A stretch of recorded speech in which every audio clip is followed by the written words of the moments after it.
welcome to another episode of Fave 5 from Fans, the podcast all about favorites. I'm your host. Well, I shouldn't hit that mic because that probably goes boom to people. And today we have Mike McManus back again. Thank you, sir. This time in the Plastic Microphone Studios. In the actual studio.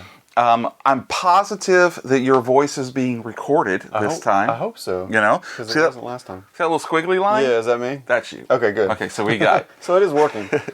So if you tuned in the beginning of January, we were down at Fan Expo in New Orleans, and we tried to live stream this, and still do not know what happened. Didn't but work. We were not picking up his voice. It was like he was a spectral or something. Yeah, I don't know. And we would switch mics, and you could still hear me. You could hear me on your mic. I could hear you perfectly. You. That was the weirdest thing. And I know I'm a loudmouth, but I mean, come on, it's got to be something. So I invited him, and he graciously accepted to come in. You just make me all fluffy. So we're going to try this one more time. All right, take two. And we are going to be talking about Morgan Freeman roles. Favorite Morgan Freeman roles. That's right. And there are a lot of them. There's a lot, because he's been in a lot of films throughout the years. So there's and a lot of TV. roles. And TV. You know? So we're going to... So it could have been either one. It could. could be either film or TV. Yeah. So I'm hoping that we have some differences. I know probably we're going to have a few crossovers. Yeah, I think we will. But he's got a big enough discography that we're probably going to be... Do we owe you for that word? Mm-mm. Okay. No. There's only one word that you owe me for, and that starts with the T. So I'm sure I'll say it at least once. So why don't you tell us why Morgan Freeman roles?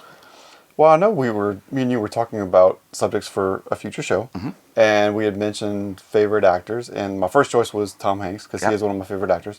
But you have another one of your fellow podcasters that has already chosen him as a subject for their Fave 5 show, so I couldn't do that one. Though I am thinking about starting some type of gladiator challenge thing. Oh, yeah? Where two guests want the same title, and then you just get in and to see. The death. Huh? Yeah, two guests go in, one guest comes out, you know? To the death. No, I don't know, because I forgot her name, but the one that chose Tom Hanks, like, she's really good. She's done great shows before. Scout.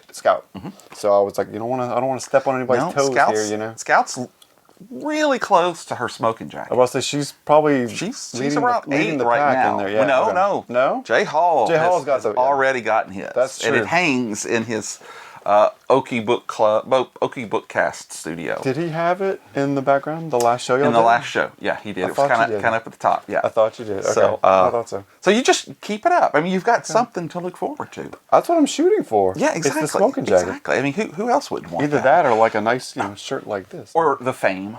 Or that's the other thing. Yeah. You know, can you imagine if you go to Hungary and you say, "Oh, I was on Fave," they're going to swarm you.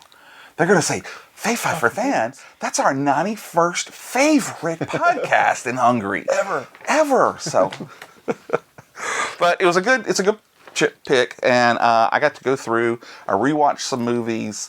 Some of them I knew right away. Okay. So I think I was ready. All right. So I think if you're ready, we can go ahead and get started. Sure. As we always do, I offer our guest to make a list of his 5 favorites, and he also gets to make 2 honorable mentions. Now that is 2, not 27. Uh-oh.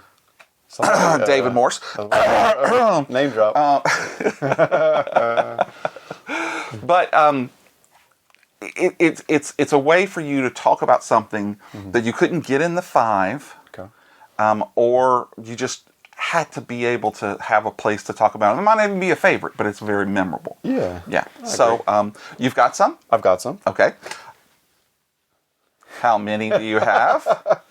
Well, I had 3 written down. 3's good. Is 3 okay? Yeah, 3's okay. Okay. 3 okay. Because I have notes here. So don't pull any more out. Okay, no, I'm good.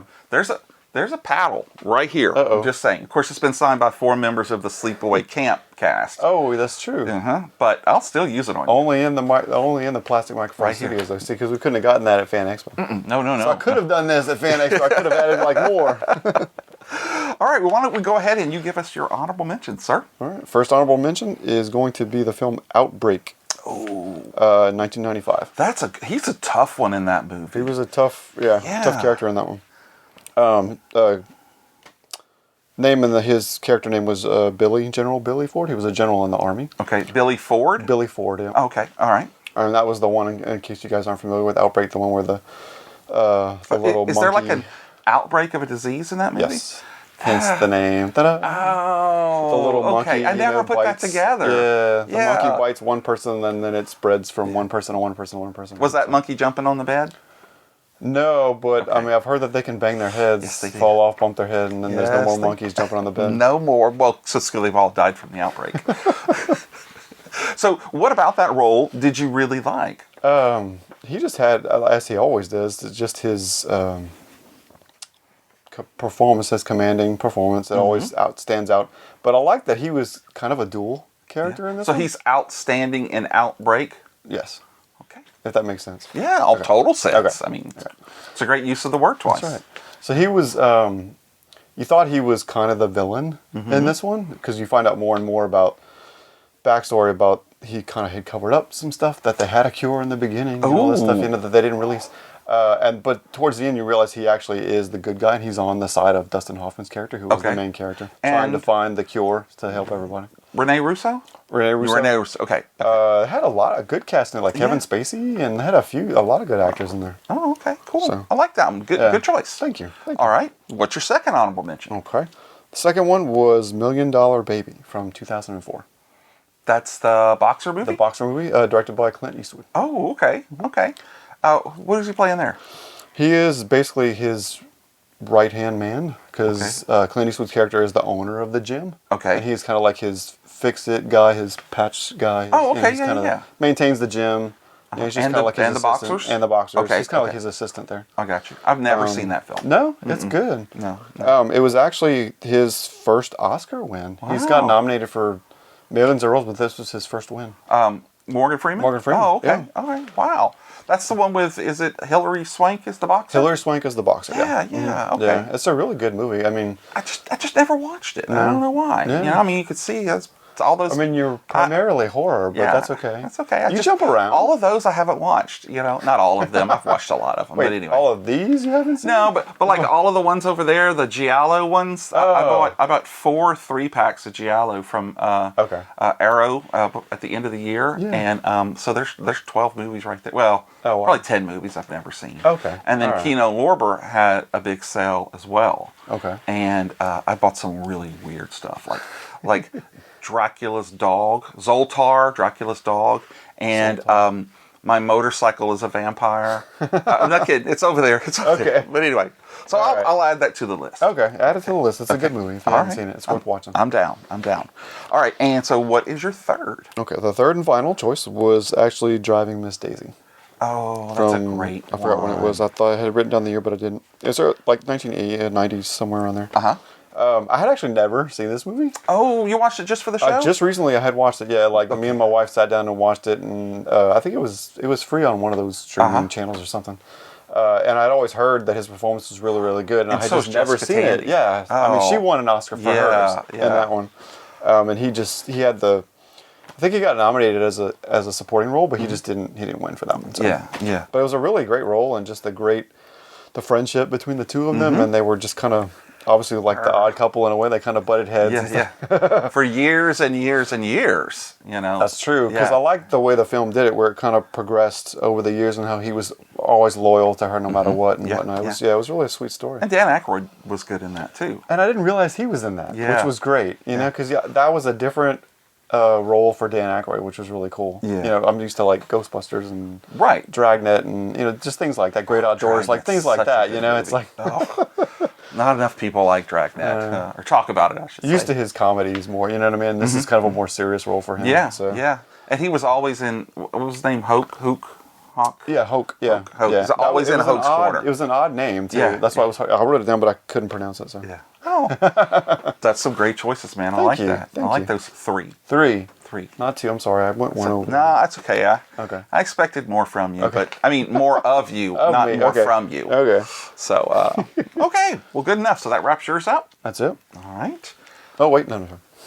Well, before you start, I'm going to go ahead and tell you my Okay, you tell me two yours. honorable mentions. Okay. And I just want you to know, this is the way that you bend the rules. This if is you the want way? to. This is the way. This is the way. This is you the heard way. that, right? He said this is the way. Oh, yeah. I mean, look, there's my Boba Fett. There's a Mando up there. That's Okay. it. And I am talking about a pair of films in which he portrays Detective Alex Cross. And it's 1997's Kiss the Girls and 2001's Along Came a Spider. Both good movies. Both good movies. The only thing about these films, okay, is if you've read the books, this is one glaring time where the actor looks nothing like the character. Oh, really? Okay. Okay. Now, if you haven't read the books, or you're like me, just able to, okay, well, it's fine. Yeah. Then you love it because it's a great story. Yeah. But if you've watched the Amazon series called Cross, I heard they had a series on there. that actor really embodies what the character in the book was like. Okay. Both he and his friend, who is also a policeman, grew up in the streets. And they called them the Twin Towers, or the Towers of Power. And they're these two tall, hulking guys who stand, a head above everyone else. Which is not Morgan Freeman. His talent. His talent stands above everybody else. Yeah, that's true. But anyway, that being said, they're both really good. The first movie has Ashley Judd in it. She is the and the second one is Pat Pike, Rosamund Pike, I believe. Oh, wait. Oh, Along Came a Spider? That's the second one? I think so. I can't remember who it is. I think that's her. Okay. No, it was Monica Potter. Oh, okay. The little blonde. Aren't they interchangeable? Probably. Yeah, so. But anyway, they did those two and done, and I really enjoyed them. They were good. So I would say watch them out. The first one was a little better, but Along Came a Spider was good, though. Yeah, it was. Yeah, I would watch both of them if you hadn't seen either one of them. Yeah, the only thing one of those other things about the show is when the car crashes down the dam, it just looks so fake. Oh, yeah? I mean, it's kind of hard to get, especially today, you know. Yeah. I mean, come on, guys, just wreck a car. Just wreck a car, come on. I mean, he doesn't have to be in it. No.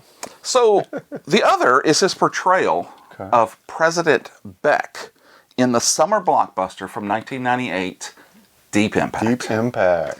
Morgan disaster movie. Yes, that was. Morgan Freeman has a very good range of people. Yeah. But he really does the authority figure well. He does, okay? Yeah, he does. And you don't get much better than playing the president when a friggin' meteor is headed towards your planet. Which, by the way, I don't know if you know this. I don't know. There is an asteroid that's heading to Earth. Okay. That will be in the area at about 2032. Okay. That there is now like a 2-point-something% chance that it could hit the Earth. NASA is redirecting one of the telescopes out in space, not the Hubble, but the other one. They're redirecting it to start looking at this. Interesting. Yeah, but it's now it's not an impact, an extinction type. Yeah, okay, but it is impact. something that could possibly. It could be a big one. Oh, wow. It could be, like say they're kind of comparing it to the one that hit in Russia in like 1908 or something like that. Oh, okay. Yeah. So anyway, interesting. If you're streaming this in 2033, good job. We missed it. Yeah. So anyway, back to Deep Impact. That's good. It's a good film. Yeah, great film. I really liked it, and that's it. Yeah. See, that's how you do 3 honorable mentions. But you just stick because you put 2 of them because they're paired together. Okay. All there right. you go. There you Notes for next time. Notes for next time. All right. Well, before you start learning that, why don't we go hear what your number 5 is? Number 5 choice. All right, hang on. I'm gonna flip my note page here. I'm sorry, I got notes, guys. So do you write your notes backwards so your number 1 is on top? Well, I didn't do that intentionally, but that is actually how it is this time. Oh, okay, yes, because when I wrote it, I was kind of like all over the place. I'm not judging you. I was just wondering if that's how you did it. No, that's fine. You can judge me if you want to. I'm not judging you on this. Okay, but you can judge me if you want to. It's really okay. But no, it was a happy coincidence that it worked that way because I just kind of wrote it that way. That's cool. Okay. So give us your number 5. Let's see. Choice number 5.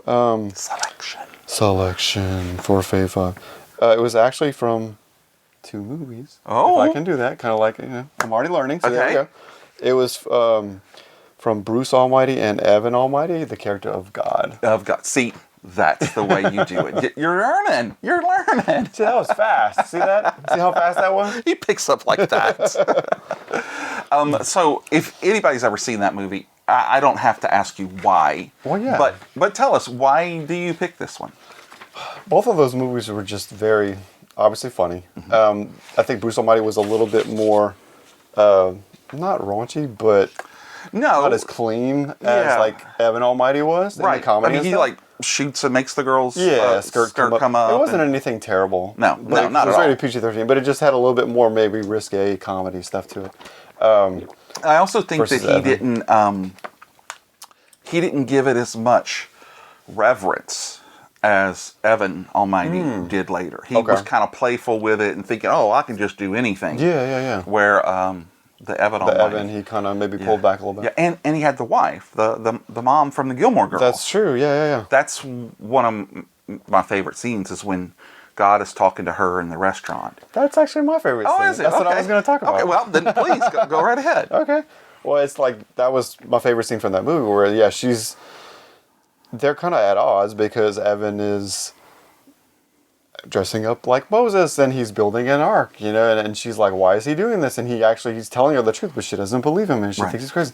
So she's at a diner and they're eating and then the waiter comes up and it's busboy. It's busboy. That's what I thought it was a waiter. It's Morgan Freeman and it's God, but she doesn't realize that he's God. But she's talking and she's spilling her woes to him and it was something about, I can't remember the full sentence, but it was something. If you know. Okay, well, so, he knows, so he'll fill it in. So she's like, I'm trying to be patient with him, but I asked God to help me be patient. Yes. And he says, do you think that when people ask God for courage, that he sends them courage, or that he sends them opportunities to be courageous? Yes. And then he says it again, and then he says, and when we ask for patience, does he send you patience or opportunities? That was my favorite scene as well. It's so good. It's so powerful, and it just, for my faith, it just really connected with me. Yeah. Because to me, that's what God does. So that scene really connected with me a lot. Yeah, that's a great choice, man. Thank you. You're very welcome. He was funny. Like, he was. He was funny in it too, and it's to me, God. And that sly way. God's got humor, and stuff, so it's like, Yeah, and like I said, the first one was great. It was. The first one was just completely fantastic. different kind of feel to it. It did. But I did feel that he did a very good job of keeping that same character in both movies. Yeah. So. No, I dig that, man. Cool. That's a great choice. Well, thank you. I appreciate You're welcome. Welcome. Bring in the big guns. I like that. All right, sir. What about your Fave 5? So my 5 is Driving Miss Daisy. Oh, crossover. Yeah, that one. It's a match. But everything that you said, and so much more, because just the interaction, Jessica Tandy, just played that role so well. It's really well done. Talking about patience, Hoke had so much patience. He had, yes, and unbelievable. We have to understand the time that movie happened in too, and it was so completely different. So the fact that not only did he take that job and was responsible for bringing her around, that he was a black man in the South. And it was segregated. So there's a lot of places he wasn't allowed to go. And I really enjoyed the message that they did become friends. And that she made a place for him. And it was just such a powerful movie. And I loved it, and that's why it was my number 5. That's a great choice. And again, she was never, I don't think she was grouchy, maybe to him, but she was never like. Well, at the beginning, condescending. She was trying. You know what I mean? Like she was trying to get him fired at first. Okay. But I think she did become rather quickly understood. Well, I'm not going to get rid of him, so I'm just going to make his life miserable. Which, like I said, it's pretty. But funny. She was never. I don't feel. Yeah. I don't know. I have to go back really and watch it again. Okay. I don't believe that she had she was racist. Thank you. That's what I was trying to. Yeah, the point. I think she doesn't care. He could be blue. Yeah. As far as she could. She did not want anybody driving. Didn't want anybody. Yeah. Yeah. She was independent. She wanted to be able to do everything herself. Yeah. Yep. So that was all right. Great choice. Good job. So we can tie that one up and we can go back to your number 4. Number 4. All right. Here we go. Choice number 4 is from Robin Hood, Prince of Thieves in 1991. His character's name was Azim. Okay, he had the little things on his on his face. Yeah. Okay. I have questions, but you go ahead and talk about it first. If you don't cover it, you'll bring it up. I'll ask. Yeah. Okay, cool. So he was basically in the opening scene. They're still in prison together. Him and Kevin Costner's character and his, and he gets out and he offers to take him with him. He said, and he becomes like his, not slave, but like a. Gosh, I'm blanking on the word. Like he's indentured to him. There you go. He's like an indentured, so he's like, look, until I pay back this debt, I'm yours. Okay. And he's like, okay, so he takes him along, he takes him back home. Yeah, pretty handsome. But it was that life debt that he had with him that kind of started the formation of the bond that they had. Because at first they were kind of like they didn't really like each other that much. Right. And then one was a heathen, and the other was royalty, or not royalty. Because his character, Azim's character, was actually very religious, and then Kevin Costner's character wasn't as religious, so he kind of had like, well, why do you do this and whatnot? So, but they kind of went back and forth on that. But he was just a very loyal person. He would give his life to protect him, which was great, and it was just a lot of honor in the character, which I really liked. No, I did too.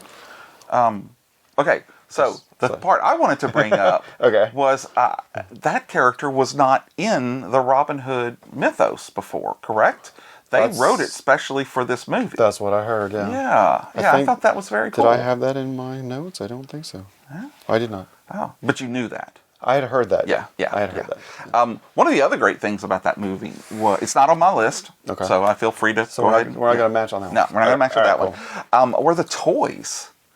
They had so many toys that were just... And as a matter of fact, if I'm not mistaken, the Waterworld figures that came out later was a repaint of the Robin Hood figure. I'm not sure about that one. I don't know. But I do have a fun fact for you on toys. Since I love your fun facts. Since he mentioned toys, so you know how they go to Sherwood Forest in the movie.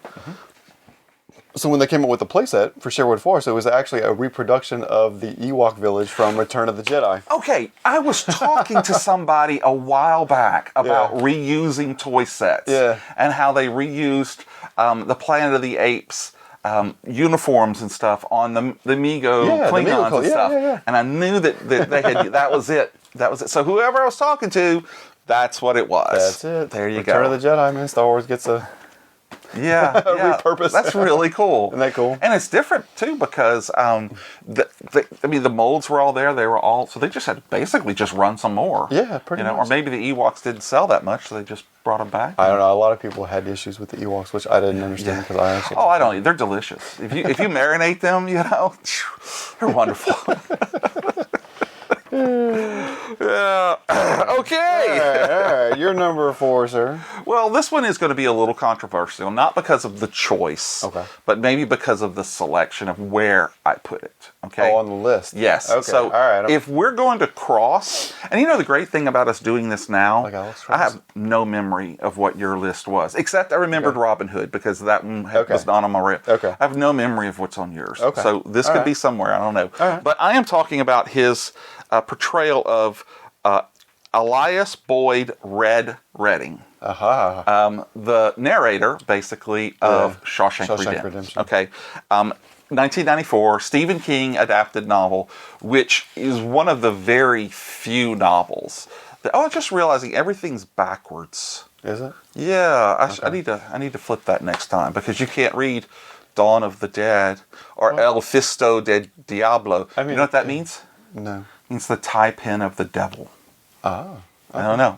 It's a Mexican horror movie. Okay, have you seen it? No, I can't find it. Oh, you can't find it? No. Okay. But it's I picked up the lobby card for $5. It's cool looking. Because it was fun. Yeah, it's cool looking. But anyway, back to what we were saying. Okay. It's a great book to begin with. It comes from Four Seasons, Okay. and I believe it's called Rita Hayward and the Shawshank Redemption. Now, was it a full book or was it just like a novella? It was a novella Okay. because the That's what I book thought, yeah. was called Four Seasons. Okay. And interestingly enough, and I may get this wrong, so Hannah Joy, you're probably listening and going to correct me. That was one of them. Okay. Another one was Apt Pupil, maybe. Oh, which they did a movie on as well. Okay. Another one was, maybe it was Stand By Me. Okay. And the fourth book, I don't remember what it is. Oh, it was called The Breathing Method. Oh. And they're making that into a movie now. Oh, cool. So all right. four of the novellas, and maybe I messed them up, but all four of them are now being made into movies. That's cool. Yeah, Okay. yeah. That's awesome. So it's a very good book. Yeah. And I call it a book, but it is. It's four novellas. Okay. But it's very, very close to the feel because there's no horror except the horrors of prison. Prison life, at that and what he time. went through. But his character was really great because he owned what he had done, Yeah. what got him in there, Yeah. and he wasn't really a bad person. He made a horrific decision, Yeah. but he paid for his time. Yeah. You know? And just a good guy, always there helping Andy Dufresne. And he just has that soft, melodic voice that just made you want to listen to him, for hours, which, not mistaken, you did listen to him for a couple hours. He could just speak the phone book and I think people would listen to it, Yeah, I agree. I agree. So, Good choice, though. thank you. I appreciate it. Because, again, I'm not going to be surprised at all if it's on your list Yeah. and higher. Okay. Because I think most people probably, that's probably the movie they most associate with him. With him. Yeah. Yeah. That's if I had to guess. I think that's a good, Yeah. that's a good choice. I would say so, yeah, I think you're right. Okay. Well, we can put that little bow on that one and jump back. Okay. You're number 3. Number 3. All right. So, again, we're kind of grouping things together on this one. Okay. This choice. So it was from the Dark Knight trilogy. The character. See, another excellent usage choice. of that's The tech guy from Dark Knight trilogy. There you go, Lucius Lucius Fox. Lucius Fox. I was blanking on the name again. That's Doggone it. That's it. But yeah, this was Christopher Nolan's Dark Knight trilogy with Christian Bale as Batman. And, Okay. I'm Batman. So, I need a lozenge. so Lucius Fox was mainly his tech guy that created all his cool Q. gadgets and his Q. One might say. Yeah. Worked with Bruce Wayne, I should say, at Wayne Enterprises. Okay. Worked And like with his the dad. R&D and R&D department. Okay, Yeah. okay. He worked for his dad for years, and then when he becomes of age and whatnot, and takes over the company, he kind of starts working with Bruce, and he provides him with the bat suit, and then eventually the Batmobile and all this stuff, and he's there just guiding him along as he's the guy in the chair. He's the guy in the chair. He's kind of the man behind the He's the man curtain. behind the mask. He Yeah, kind of. yeah. But yeah, it was just, I loved that part that he was the gadget guy, because that was always really cool. He always had the coolest things, and Just he's like always you. and it always came in black. That was it was kind of the joke. Or He's it always he comes in black. spray painted it black. I remember that in the first one. I just think about every time the Batmobile comes back up and Bruce goes off, here comes Lucius with a can of spray paint. It's like touching up where he scraped it all over. Damn. Yeah, man, Bruce. doggone it. Yeah. But yeah, the character itself was just, again, very loyal character. But especially in The Dark Knight, the second movie out of the trilogy, he really stood his ground towards the end because Batman wanted him to use everyone's cell phones in Gotham to track the Joker because they were having trouble finding him. Oh, so they kind of okay. tapped into every single cell phone. They were pinging it, and he was like, well, this is way too much power for one person to use, because he was giving it to Lucius to help him find it. Yeah. He was like, I can't do this. If this stays here, I quit. Yeah, because it's too far. Yeah, it's a little one step too far for him. So he has those moral standards that he stands by too. And at the end, Bruce says, well, look, when you're done, just type in your name. And of course, once he does, it basically blows it up. So he trusted him, to do the right thing, but he never intended it to use it past this one point. Yeah, but it's still good that he has somebody to stop him and say, you do realize what you're doing. Yeah. Okay. So I like that because Alfred does that for him too. Yeah. But they both kind of did that in these movies, and I like that about the character. You know, I just for the first time watched the animated movie Justice League. I think it's called War and Apocalypse or whatever. Okay. But it's and they always rebooting it. But it's the movie where the Justice League kind of meets for the first time. Oh, okay. And in it is Lucius Fox. Nice. Yeah. Nice. Yeah. So I thought that was kind of cool. That's cool. But great choice. Thank you. Yeah. Thank you. Yeah. I like that. Combined You know, movies. I like that so much. Mm-hmm. I love the idea of you having three movies. as your number 3. I didn't even. Okay. Hello. Yeah. Okay. Yeah. That I too Okay. have 3 movies As your number 3. as my number 3. Okay. So we're number 6, basically. Oh, wow, cool. You know, All right, and I did that math just right off the dome. I mean, just you could hear it sizzle if you listen. That's right. But I am choosing his portrayal of Alan Trumbull Okay. in the Fallen trio. The series. Yes, Olympus has fallen, London has fallen, and Angel has fallen. Good series. And I also like the fact that while he's the same person, he's not the same status, because he's Speaker of the House in the first movie. That's true. The Vice Okay. President dies. So for the second movie, he becomes the Vice President. Okay.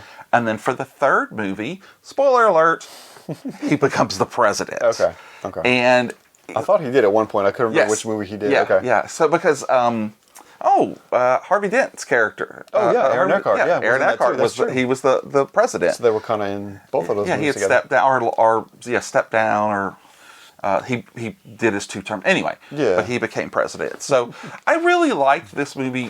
First of all, because of the evolution of the character. Okay. You, especially nowadays, we don't talk about politics. Uh-oh. But there's so many people who have been in office for so long, and no matter what, you always think of these images of that they just get corrupt. Yeah. And so it's cool to see not just one but 2 characters who were human, and they were flawed characters that could make mistakes, that sometimes had to make a hard choice, but they stuck with it and eventually did the better for the country. The country, yeah. So I really enjoyed that. Those movies. I can't stand the one with Jamie Foxx. White House Down. I think. I can't stand that one. It's like a spin-off of those almost, because it's basically the same thing. But it was kind of like a Deep Impact Armageddon. Hey, that's a great idea. We'll do that too. But this is one of those movies that you could just put on, and you don't have to worry about, because something's blowing up sometime in the movie, so you can just come in and that blew up real good. So anyway, I enjoyed that, and those are good. Those are good choices. Look at us, 3 and 3. Boom. I'm digging that, I man. like that, man. I didn't play in that. Did you play in that for you? I play in my Did you? number Okay, 3. I didn't play in that. Yeah. I didn't realize.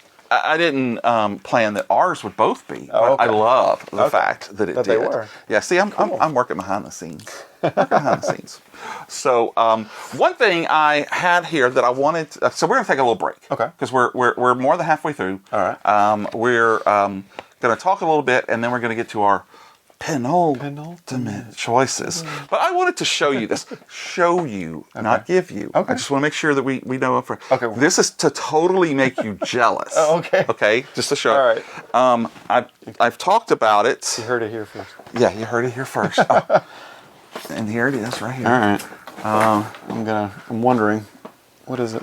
I wanted to show that to you. Oh, wow. 1999, baby. Look at that. That is cool. So if you're listening to us, this is really awesome. This is the Bespin Luke figure from the Power of Force, where his arm, his hand would come off. His hand would come off, yeah. Back in the day, that is really cool. Mark Hamill kept a post office box. Okay. And you could write to him and send him 2 things a year, I guess. I don't know, cool. but you could, if you send him 4 things, you would only get 2 back signed. Ah. So I actually sent 2 of these exact same figures and got them both signed, and I gave one of them to my friend Chuck. That's fantastic. So I thought you would enjoy and appreciate that. That is really cool. That is really cool. Yeah. These were like the bulkier figures when they did the power, because they were so like the original line, they were so kind of... Yeah. But these were kind of the buffed out figure. Yeah. And though the very first ones were really big. They were almost like He-Man That's true. proportions. These aren't as bad, but they kind of... And then they got a little bit better as they came along. The sculpt actually is pretty good on that. Yeah, like, it for is. the face, it actually kind of looks like Mark Hamill. Yeah. So Now, there's another one. You can see it there. It's one of the slides. Oh, yeah. So, it's him with the gun. Yeah. But anyway, great, I thought you would That's fantastic. dig that. Yeah. Okay, but I'm going to put it away before you drool on it. Don't be surprised if you don't see it again after this. So, I didn't ask you this beforehand, but I know that you have an event coming up soon. Yes. And do you want to talk about that event? Sure, absolutely. So, what's going on? So the big event is my wife and I are expecting a baby girl. They're going to name it Jamie, too. We are. You heard it here first. No, sorry to disappoint.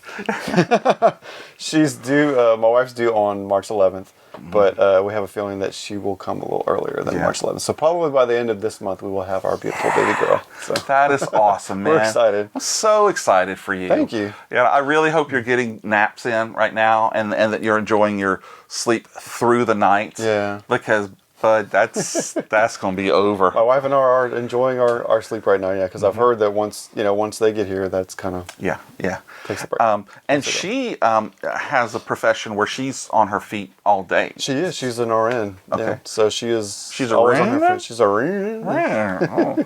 So how is she dealing with that? She's good. She's doing very well. She's in... we're on like week 36 right now. So she's, it's uncomfortable. But she's handling it like a trooper. You rubbing her feet at night? I'm rubbing her feet. You're a good guy.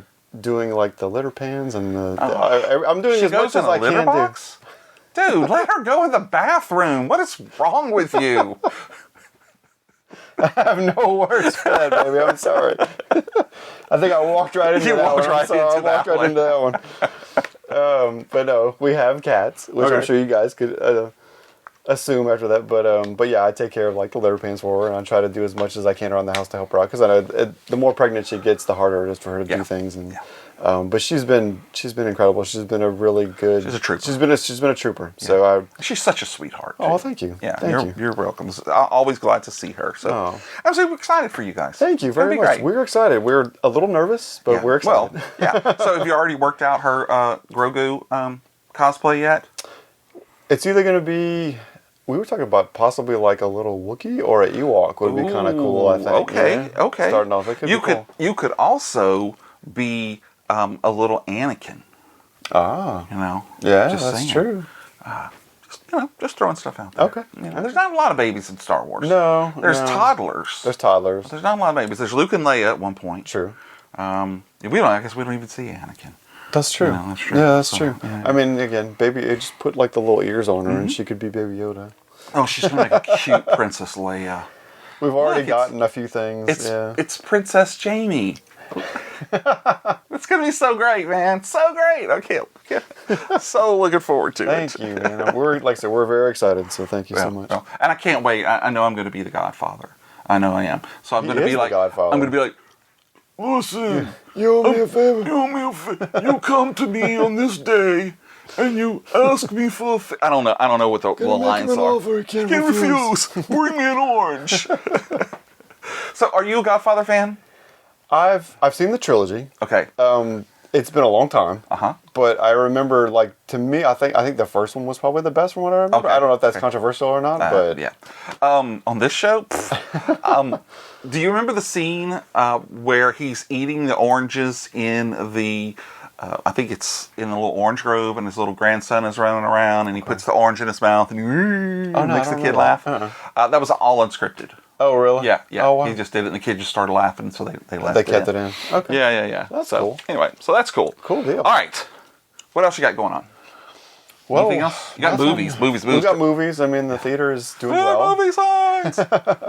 So kind of the whole COVID thing is over. People are back in droves. People seem to be coming back and enjoying the movies again, which is great. We've got the Captain America Brave New World starting this weekend. Yeah. So I think that's going to do pretty well. Cool. We're going to have a good summer. We're going to have that. I think so. We're going to have... the Superman. The new Superman movie is going to be good by James Gunn. And they've got like another Jurassic Park Rebirth. And they've got... another one from Marvel, the Thunderbolts, which looks pretty good. Excellent. I mean, Asterisk. Asterisk. Yeah, I love that. Yeah, they've got it's gonna some be a good good ones. I summer. think it should be a good summer. We'll see. And there'll be some interesting popcorn buckets too, I'm sure. I hope so. They have a few right now for Captain America. Uh-huh. Is one of them the fist, the Red Hulk fist? No, I wish it would have been. It's got him on it. You know, It's got the Red Hulk, and then it's got Captain America, and the other one is like a helmet of his. Okay. It's pretty cool looking. So. Yeah. I used to have the green Hulk hands, and when you hit them together, like Hulk smash! Big Bang, you know? Oh, yeah, but I had them before they did. Oh, did you? Okay. Oh, yeah. See, I'm a trendsetter. He's like, Hulk smash! Okay, well, before we get back to our list, which we're fixing to do, I did want to do a shout out to one of my ones of the friends of the show. She's been on here, Miss Hannah Joy Heron. This is a new book that she's got out. It's called The Ashford House, and it's available on Amazon. Okay. It's a great read. It's a horror book. It's got ghosts and goblins. I don't know if it's goblins, but it takes place in North Dakota. Okay. So it's very interesting. I'm actually, I'm physically reading this book. Okay.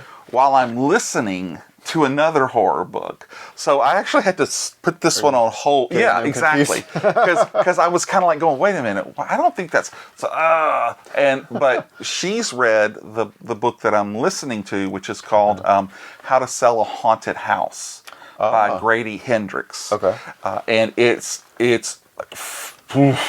so I'll like text her every once in a while and say, he just did this, or what is she doing? You know, so it's a lot of fun. But again, it's on Amazon. It's also on her website. That's cool. And she and her dad co-host the Okie Book Club's Your Next Best Read. Okay, I was about to ask. That's not. Jay Hall. That is Jay Hall's daughter. That's Jay Hall's daughter. Yeah, is it really? Yeah. She used to be Hannah Joy Hall. Okay. But now she's married, and so it's Heron. That's fantastic. Okay, well, she's got some other books. Give another shout out. Yes, since of course. We're talking about Jay Hall. Okay. Sure. So I remember from one of the first times you did a podcast with him, and he talked about the Okie Bookcast, and he also talked about some books that he had coming up, right? Yes. One of them was God Help Me, I'm a New Dad. Yes. After your last podcast with him, I went and looked it up, and I bought it. Really? And I've been reading it, and it's a fantastic book. It's so good. Did you download the free stuff that comes with it too? No, I didn't realize I'm going to that get you that link. Okay. Yeah, CJ, I told you. You need to tell more people about that. Maybe you might have been there. Maybe I just missed it. Okay. That you can download for free. Oh, okay. So I'm going to get that for you and hook it up. But it's a fantastic book. Just being a believer, and then just tips on what to do as a new dad. It's really good. Yeah. So I'm really enjoying it. Well, good. I'm glad you like it. I'll be expecting a small percentage of that, Jay. But it is a fun book, and I don't want to call it a bathroom reader, but it is like that. It is one that you could pick up. Okay, I can read this chapter right here, and then put the book down and move on. Yeah. And I've told him it's such a wonderful book that there needs to be another one. Something to go along with it. I think that would be a great idea. So I've been pushing on him and pushing on him, and so we're going to see what happens. Okay, we'll see. Yeah, cool. But thank you for saying that. No, hey, I wanted to mention, and then when you mentioned the name, I was like, wait a minute, are they related? I was like, okay. That's it. Perfect That's opportunity to mention it. Yeah, and that's a great little, not great little, but that's a great podcast too. The Okie Bookcast? Yeah, the Okie Bookcast, because they will talk about, hey, here's just some books that are coming out. Yeah. They do a lot of interviews with Oklahoma authors. But they also have this one that doesn't necessarily have to do with that. Okay. So anyway, that's cool. Check it out. That's really cool. They actually gave me a shout out on theirs for after I recorded back-to-back episodes with them. Okay. And so they were like, I had something to talk about. Or was he wearing his smoking jacket? Is that why he gave you a shout out? He wasn't. And they only do audio, so he might have been. Oh, he could have been. Okay. I just hope he was wearing pants, because we've had that discussion before, and Okay. Not in a weird way. Yeah, just in a forgetful way. Okay. So all right, well, enough of that. I'm sure he hates me now. Let's get back to the lists. All right. We are at, you ready? Yes. We're at our penultimate choices. Which means what? Number 3? No. Duo. Number 2. All right. Give it to me, man. Okay. Well, choice number 2 was already mentioned, but that's all right. It was Ellis Red Redding from The Shawshank Redemption. Okay. His portrayal of Ellis Red Redding. That's such a good movie. Is there a particular scene in that that really strikes home with you? I know there's one for me, but for you, there's so many. There's so many scenes. great scenes. Yeah. I know. I'm trying to pinpoint one. Well, I really liked the scene just at the end. I think when he finally gets out of prison. Spoiler alert. Yeah. He finally gets out, and then he's fulfilling the promise that he made to Andy, where he's going to go and find that brick wall, and then agree to go the full distance, and he has to end up breaking his parole and all that stuff. But just that whole scene of when he's just sitting there and he's reading the note, and then when they finally reunite at the end and they hug, it's just a great scene. The way they wrapped it up was really good. You know? So my favorite scene is the first part of that, when he gets out of prison and he goes to the I guess it's the halfway house that they go to, and he's sitting there and he's looking at the names of all the people he knows, plus the guy who spoiler, who killed himself. Because that was such a powerful point, because he knows that there's been a lot of people that he knew beforehand at this exact point. And what choices did they make and go on. And like you said, he had to wrestle with the fact of, what if I get out there and this was just a story he told me to you know. But he was trusting him, that he was telling the truth, So no, that's a great pick. I'm glad to see it higher on your list. You know, like I said, it was a great pick, but my 2 and 1 are a little different. Little different. That's all right. It's okay. Yeah. But yeah, he was a good character. This is, we've already said probably more, covered everything about the character and stuff. It was a really good character. And you did good hiding it too. I didn't know that was going to be. Oh no? Yeah, you did a great job of that. Yeah. So my number 2. Are we finished with that one? Oh yeah. Okay. My number 2 is probably not your number 1. Okay. Okay. I could be wrong. Okay. But it's probably not your number 1. All right. But it is as dark and somber portrayal of Detective Lieutenant William Somerset in David Fincher's Seven from 1995. Nice. Wow. That movie. That movie is just, there's so many things to say about it. So what I'm going to try to do is to basically just focus on him. Okay. One of the most powerful scenes has got to be What's in the Box. Oh, okay. Yeah, towards the end. Where he is the one who finds out what's in the box and is trying to stymie what he knows is inevitably going to happen. Yeah. The emotions, the powers that he goes through, you could see on his face.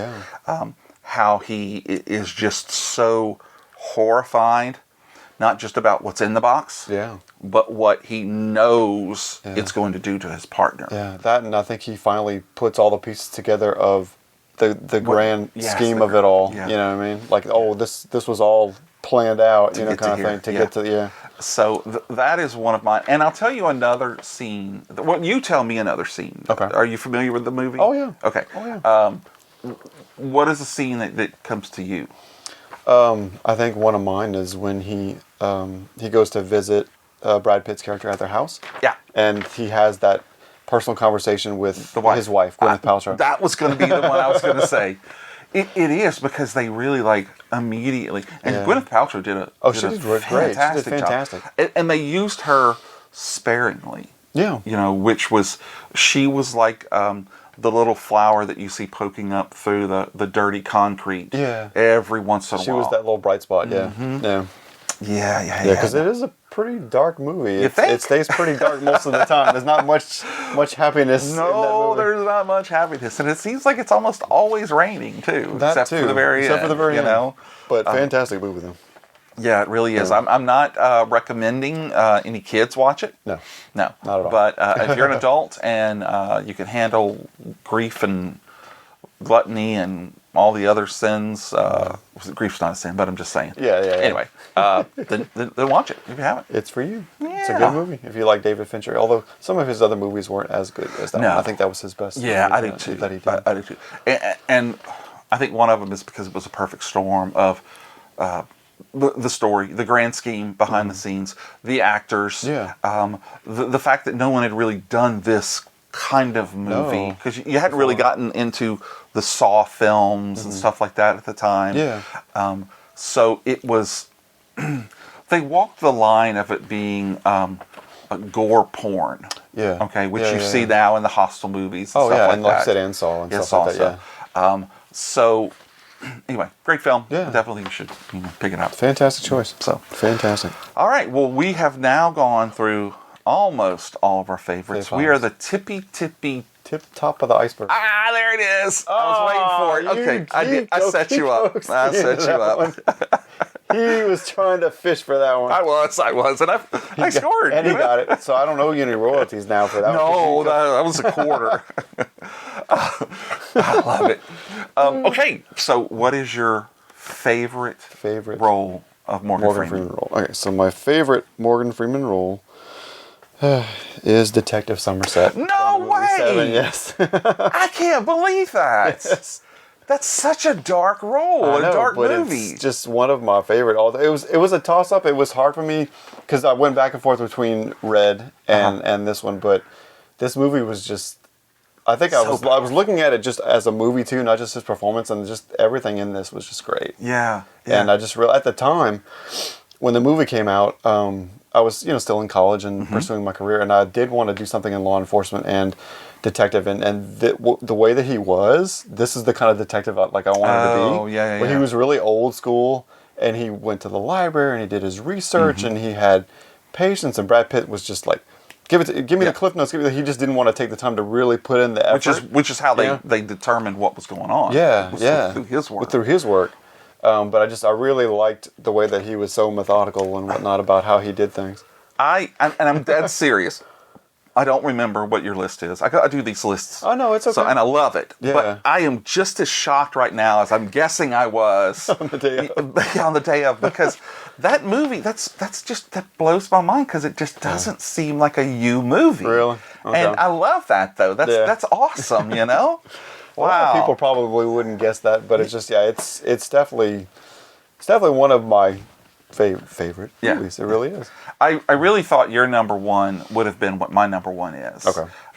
But it's not. It's the one where he's all the blood. Oh, the blood. The man eating. Yeah. Well, I mean, that one. I don't know. I don't know if it had that much. No, it did. Blood. Oh yeah. Did it? It's been a while since I've seen it. Because remember, there's like the one, the gluttony, where he ate. Yeah. And then there was the dark vanity stuff, one where the cuts off the Yeah. So there's a lot. There's of some dark stuff in there. Yeah. But it was really good. I mean, it is hard to watch if you're not if you're not into that kind of stuff. But it was very good. Kind of like it's almost like trying to watch Bridges of Madison County. I mean, it just I've actually hurts. Never seen that. Don't. Okay. It's such a disturbing film. Oh. Clint Eastwood. All right. But again, I think we've said all that we can say about that movie, so there's really not much else to say. Except go watch it if you haven't seen it. If you haven't seen it, please watch it. And if you've seen it, go watch it again, because it's I actually need to watch it watch. again. I haven't seen it in a long time. Yeah. I don't know if my wife would enjoy it, but No, especially not right now. Not right now. All right, sir. Well, how about your number one fave choice? My fave is his roles as God. Oh. And Bruce and Evan. It's a match. It is a match.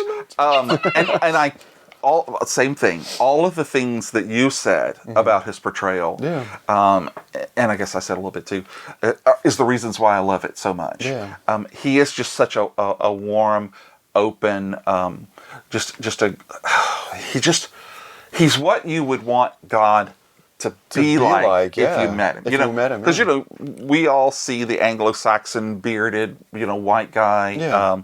And it's like, this is, his portrayal is so approachable. And open to you. Yeah, and that's how I always felt that God was. The closer you go to him, he is approachable. And he just almost reinforced that. In that role, And like we said, that favorite scene is from Evan Almighty. I love that one. It's just so. I watched it again just the other day. That scene actually, just to kind of put it back in my mind. And what's funny is before I sat back and did this list again, I remembered that scene, but I couldn't remember it being in Evan Almighty. Oh, okay. And I knew it wasn't in Bruce Almighty. Yeah. So I kept thinking, wait, am I messing this up? And it's an episode of Gilmore Girls? Yeah. Oh no. And so I did. So I went back and Went back found. and looked. Yeah, because there's an IMDb thing where you could put the names of 2 actors, and they'll tell you what movies they were in together. Oh, that's cool. And so I did her and him, and I was like, okay, all right, I'm not crazy. That's cool. Well, I mean, I'm not crazy about that. It doesn't say anything about my other decisions in life.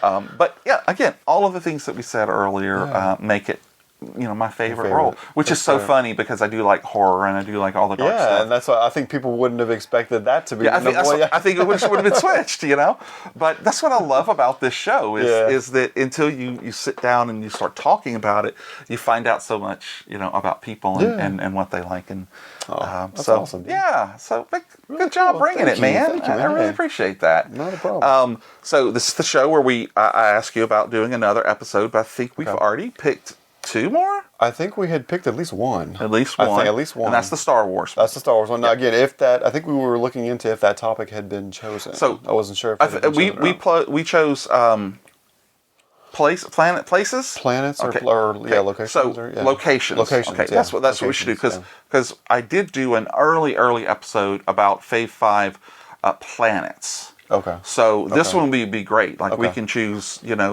Uncle Ben's farm from Tatooine. Yeah, Fave 5 locations. Yeah. So we're going to do that one next. Okay. And I don't know when we're going to do it, though. I know. Because you're going to be busy. I've got a lot going on coming soon. So you are going to be busy. if I get a time to get away, I'll let you know what and even after the baby's coming, you kind of start to get... Then you get May the 4th. It's coming up, too. I know. That's going to be awesome. And I don't even know. I'm hoping that I can continue to do as many troops as possible with the 501st, but again, with having a little one, I'm not sure how many I'm going to be able to do, so we'll see. And I know you know this. Yeah. Mama needs the backup. Mama needs the backup, and that's my first priority, other than to God, is to back up my wife. So I want to tell you just a real quick little story. So when we had our first child, Abby, Tina stayed home, which was a wonderful way to do. And I worked in a shop where we tore valves down. So I would come home so dirty that I would have to strip down to my underwear outside. To come inside? Just to come inside. So I would come inside and I'd go straight to the shower, and I'd scrub and I'd do all of that, and I'd come back and we had those pocket doors. Oh, yeah. And so I'd slide the door back when I finished, and she's like, with the baby. Your turn. Here you go. And so we had, you love your child. Oh, yeah. But there's just, you can't do anything. Yeah. So I would take her, and then could go, cook supper or something. Yeah. And then she'd go to bed, and Abby and I would be together until midnight. Oh, wow. Okay. Or sometimes I'd fall asleep. She'd fall asleep, and we had a little crib, and I'd put it next to the TV, and I'd fall asleep watching something. So, But I loved those times because I'd sit for a long time with her. It was later in the night, so she'd kind of be falling asleep and stuff. So you're gonna have some great times ahead of you. That sounds great. Yeah, you're gonna be able to make a lot of good memories. Yeah, and again, I can see a little Mando costume. Oh no! For it's gonna be all 3D printing, some little tiny. Yeah, this is the way. This is the way. Well, again, thank you so much for making your list. I appreciate you coming. My pleasure. And also want to thank all of you out there in the podcast universe for putting up with us. Yes. This is penultimate. Yeah, our penultimate. I just did an episode with David Morris, who's a photographer. Okay. And first time he'd ever been, and when we got to penultimate, he was like, penultimate. And I was like, you know it, huh? And he's like, oh yeah, I've been watching He knows what's going on. Okay. So much fun. And I want to give another shout out to David because he's a huge friend of the show now. We're going on 3 different episodes, cool. which is great. All right. And he gifted me these awesome Dasny lights that are making my pasty skin look at least somewhat. They're really cool. They are. Like They're really nice. He's helping me step up to the next level. Brings another level to the classic microphone studio here. You still have to see this, but and when we check out the back like here, the stuff back here, look at the cool collectible stuff he's got going on back there. So shout out to T-Gen for Christmas, she found me the cassette rack. Oh, that's I've been cool. looking for one for a couple of years. It's not that hard to find, but I didn't want to pay like the $40 shipping for it. Yeah. So she found one and she painted it for me. Oh, cool. So it's got the first one over here. Okay. Is all of my Prince cassettes. Uh-oh. And that's huge Prince fan. Okay, cool. Yeah. I have a friend of mine that's a huge Prince fan too. And so then I've got some other ones, and then over here is audiobooks. Nice. So, yeah. Nice. So, and then the girls got me The Stuff. I finally got one of those. Yeah. Have you ever watched that movie? I have not. I got to make you watch that movie one day. It's so I've much seen fun. a couple of,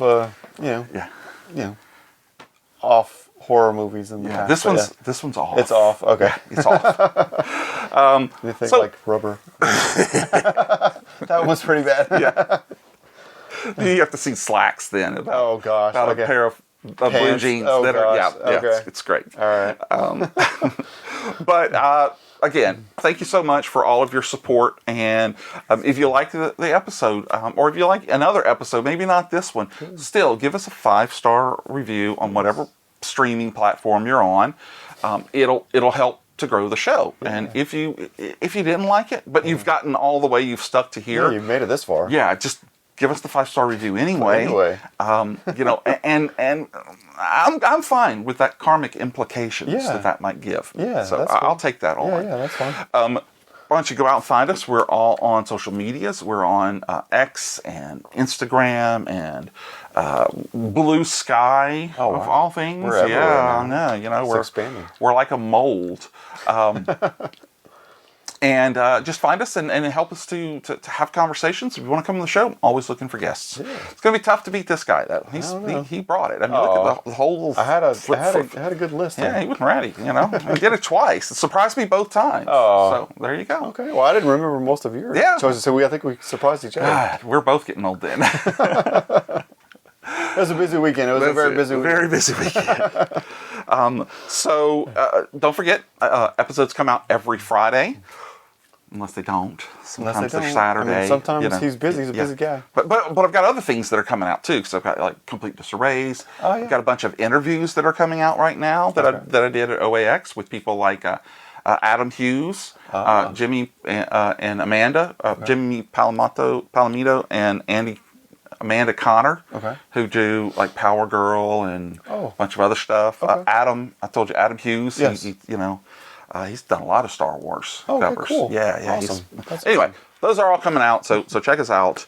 And like we always say, it may not be the best, it may not be the most popular, but if it's your favorite, it's good enough for us. Take us out, sir. All right. May the force be with you guys. Have a great night. Oh, look at that.